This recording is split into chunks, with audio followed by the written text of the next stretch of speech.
Hai semuanya, selamat datang di YouTube channel aku. Buat kalian yang belum subscribe, kalian bisa subscribe sekarang juga biar nggak ketinggalan info terupdate dari aku. So enjoy the video. Hai semuanya, balik lagi YouTube channel aku. Jadi kali ini aku lagi nggak pengen buat untuk review produk. Jadi aku cuman kayak lebih kayak untuk cerita-cerita aja. Lebih kayak aku curhat sama kalian.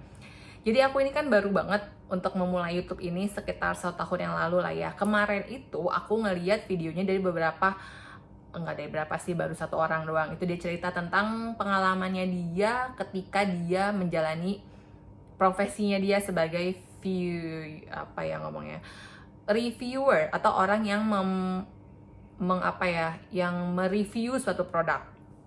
Jadi karena sebelumnya ini kan emang lagi viral banget kan, karena ada yang orang agak ngomongnya agak hati-hati ya, cuman ya udahlah, namanya juga mau curhat tapi kok agak takut gitu loh. Jadi ada orang memang dia bukan mempromosikan ya, lebih tepatnya dia mereview satu produk dan ternyata dia mendapatkan suatu teguran dari brand tersebut. Dan orang yang review produk kecantikan ini pun dia juga ternyata pernah sharing juga tuh setelah melihat kejadian itu. Ternyata dari profesinya dia untuk mereview produk selama udah dia bilang 2016 kan, 2021 hampir 5 tahun dia menjalani profesi itu, ternyata memang banyak banget produk-produk yang memang brandnya itu kayak nge-DM dia untuk men-take down video tersebut. Aku jadi kayak ngerasa kayak, wah itu terjadi banget sama aku gitu. Awalnya aku kayak ngerasa yang, oke, ini kan aku kan kayak YouTuber pemula banget, subscriber aku juga nggak banyak-banyak banget ternyata, tapi aku juga dapat attention dari beberapa brand juga gitu loh. Ya baru brand satu itu sih yang ini mau cerita tapi agak-agak gimana gitu ya. Jadi ada satu brand ceritanya. Jadi aku tuh ngupload satu video, itu aku beli sendiri di online. Harganya juga berjuta-juta. Nggak murah itu produk. So, aku review. Reviewnya itu review bagus, karena aku jujur aku suka banget dengan produk itu. Aku review bagus. Terus juga aku juga yang aku sharing itu adalah aku membelinya di mana. Padahal nih ya, kalau melihat dari komposisi video yang aku sharing sama kalian tentang waktu produksi itu ya, jadi produknya itu aku sharing sama kalian tuh produknya tuh bagus. Aku juga ngasih tahu sama kalian cara penggunaannya itu bagus. Hasilnya pun aku tunjukin, hasilnya itu pun bagus. Attention orang-orang tuh banyak banget di komen di video aku yang itu. Kalau untuk video pemula, aku ngerasa viewersnya itu lumayan banyak banget.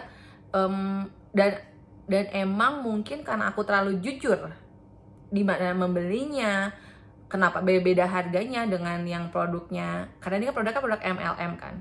Kenapa produknya beda dengan MLM yang mereka tawarkan, kenapa di online lebih murah, sama-sama itu adalah produk yang original gitu kan.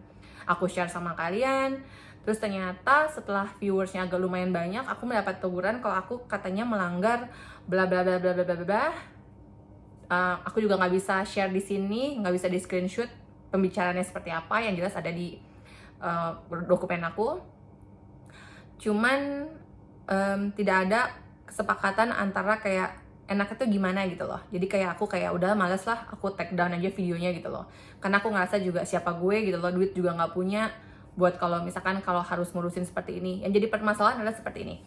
Kalau misalkan aku seorang reviewers mereview satu produk dan aku juga tidak dibayar oleh mereka, aku membeli sendiri dengan uang aku berjuta-juta.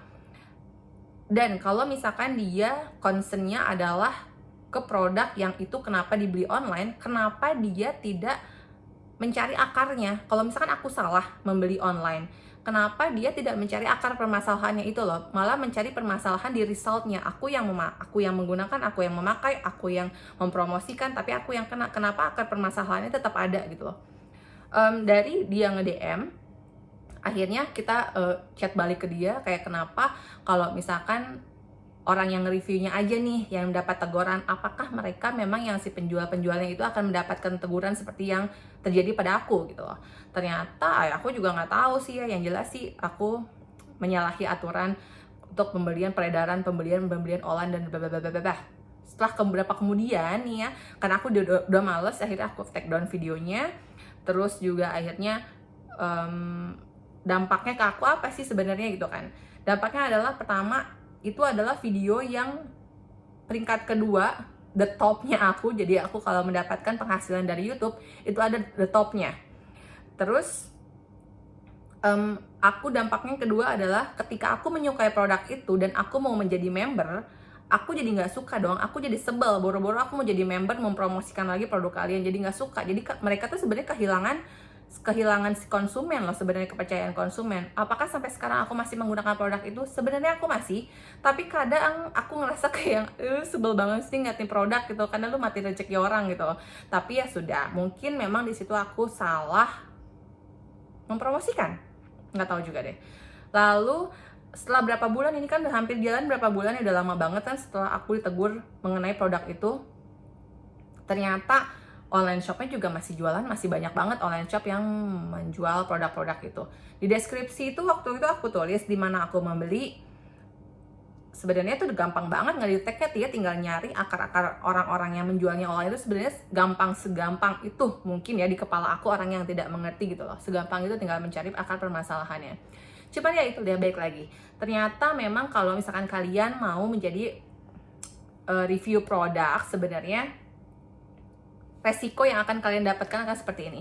Aku awal-awal juga ngerasa kayak yang waduh, ditegur nih gitu kan, aku takut nih gitu kan. Ya wajar lah ya, aku nih siapa gitu loh, akhirnya takut lah ya untuk membuat video seperti itu. Akhirnya takut, ngerasa kalau misalkan aduh nanti kalau next ada brand lagi aku komen yang kurang enak, apakah aku akan mendapat teguran lagi? Jadi aku kayak ngerasa kayak gini, masa iya semua produk yang aku review harus bagus? Kan nggak mungkin. Nih, kalau orang nge-review biasanya nih, contohnya aku dan mungkin beberapa teman-teman orang-orang yang review produk skincare juga mungkin, kita tuh harus coba dulu. Kita tuh resikonya adalah muka kita berjerawat karena kita mau nge-share, kita nggak mau asal sharing. Jadi muka kita tuh adalah percobaan. Terus juga nggak mungkin, soalnya tadi lowbat. Terus juga nggak mungkin semua produk itu kita bilang positif kalau memang dia tidak bagus gitu loh. Akhirnya gini, maksudnya kita ini menjadi konten kreator yang mau memberikan sharing sama teman-teman biar itu kalian tuh tidak salah beli gitu loh. Jadi memang kalau misalkan di review aku selalu bilang hasil di setiap orang akan berbeda ya kan. Mungkin dengan kondisi aku yang kulitnya seperti ini, hasilnya mungkin teman-teman yang mempunyai jenis kulit yang hampir sama kayak aku, hasilnya mungkin akan dampaknya seperti itu. Tapi aku juga jujur, kalau misalkan produknya itu memang bagus, aku bilang itu produk itu bagus. Tapi memang misalkan kalau tidak bagus, aku akan bilang mungkin di setiap orang hasilnya akan berbeda-beda, karena dampaknya di wajah aku yang berminyak ataupun cenderung seperti ini, bla bla bla bla, hasilnya seperti itu gitu loh. Tapi setelah aku mendapatkan kemarin sih, setelah baca-baca tentang ininya dia, tentang YouTube-nya dia, aku tuh kayak ngerasa kayak oh ternyata memang kalau orang-orang yang resikonya menjadi mereview produk itu hasilnya akan ada seperti ini gitu. Jadi teman-teman mungkin di luar sana yang memang lagi proses untuk menjadi konten kreator seperti kami yang dikhususkan untuk mereview produk, akhirnya mungkin nanti jangan apa ya, jangan merasa kayak takut kalau misalkan kalian akan ditegur oleh pihak-pihak brand-brand yang memang mereka keberatan. Kalau aku pribadi kayak isi going aja, jadi aku kayak merasa kayak ya udahlah, kalau dia memang nggak suka dengan produk yang memang aku sharing sama kalian, lebih baik di take down, udah selesai, udah clear, udah kayak apa ya, udah kelar gitu masalahnya. Cuman ternyata ya bakalan ada aja seperti itu gitu loh. Cuman yang aku pelajarin ada dari sini, sebenarnya mereka itu adalah harusnya brand-brand yang memang kita sebagai content creator yang memang memberikan feedback ya kan, itu kan sama aja feedback kan. Kalau misalnya kita ada yang bilang itu ada satu produk itu kita bilang tidak terlalu cocok di kita, itu kan harus menjadinya itu sebagai koreksi untuk mereka bagaimana produk itu nanti lebih bagus untuk orang-orang tipe seperti ini gitu loh. Ataupun ya udahlah, itu sebagai masukan aja sih sebenarnya, seperti itu. Dan ya seperti itu aja sih sebenarnya, aku cuman kayak mau share sama kalian seperti itu. Ya sebaiknya semoga ya kalau misalkan ada konten-konten kreator yang lain yang lagi nge-share tentang produk-produk kecantikan, skincare ataupun apapun tentang beauty gitu loh, ya tetap nge-share apapun yang terbaik buat penontonnya. Jangan ngerasa kayak takut mendapatkan teguran dari brand-brand itu karena kalian takut videonya di take down ataupun kehilangan AdSense ataupun kehilangan penghasilan dari YouTube-nya. Ya satu video di take down tuh nggak masalah. Yang penting kalian bisa nge-share sama teman-teman itu video yang memang kalian kalian pengen share ya kalau menurut kalian bagus ya sharing bagus, kalau menurut kalian nggak bagus ya bilang aja kekurangannya apa gitu loh, biar teman-teman kalian ini nonton nggak tertipu dengan apa yang kalian omongin gitu loh. Memang ada beberapa produk, misalkan produk itu misalkan dikirim sama brand tersebut, terus juga kalian harus review gitu loh. Lebih baik win-win solutionnya itu sama mereka itu adalah ditanyakan dulu, gimana kalau misalkan produk ini tidak cocok di aku, apakah ada produk yang lain yang bisa direview, seperti itu aja lah paling. Kalau misalkan kalian nih sebagai penontonnya di video ini yang mendengar curhatan aku kali ini, udah 10 menitan lebih aku curhat, jadi mungkin lebih memilih aja bagaimana si konten kreatornya itu sharing. Ada konten kreator yang memang sharing tentang knowledge produknya dari produk tersebut, tapi dia tidak menggunakan produk itu, lebih kayak aku kasih tahu nih, misalkan aku ngasih tahu nih aku ada makeover ini kandungannya bla bla bla bla bla, hasilnya adalah di orang yang oily gimana, di orang yang kulitnya cenderung kering seperti apa. Dia kan lebih ke product knowledge. Beda dengan orang yang misalkan nih setelah aku pakai jadi aku begini-gini, setelah aku 1 bulan pemakaian gini-gini, itu kan beda ya, itu dari hasil mereka penggunaan, bukan dari product knowledge seperti itu. Nah, jadi kalau misalkan teman-teman juga ngeliat beberapa video aku ada product knowledge, tapi ada banyak banget memang semua produk-produk yang aku sharing sama kalian ada produk yang memang real aku pakai setiap hari. Dan juga nih misalkan kalau ada produk, misalkan dia kirim produknya ke aku dan aku belum punya efek apapun, aku bakal minta sama si brand itu untuk yang kayak tunda dulu nih reviewnya, karena aku belum mendapatkan efek apapun.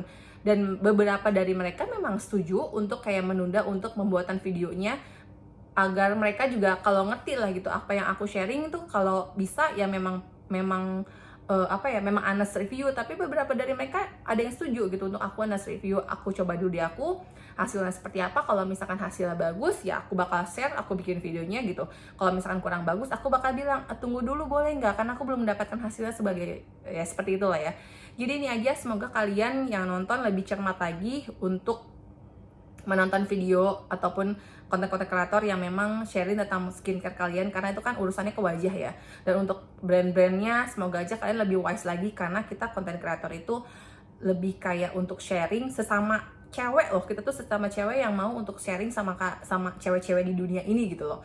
Dan lebih kayak merasa kalau ada memang sharing dari kita yang kurang bagus, mungkin lebih menjadikan itu sebagai feedback aja buat kalian, bukan sebagai kita mencemarkan jelek untuk produk tersebut. Ya sebagai feedback buat kalian apa yang harus kalian improve tuh, seperti itu. Jadi ini aja yang aku sharing sama kalian curhatannya. Ya semoga videonya bermanfaat. Sampai jumpa di kesempatan. See you next video.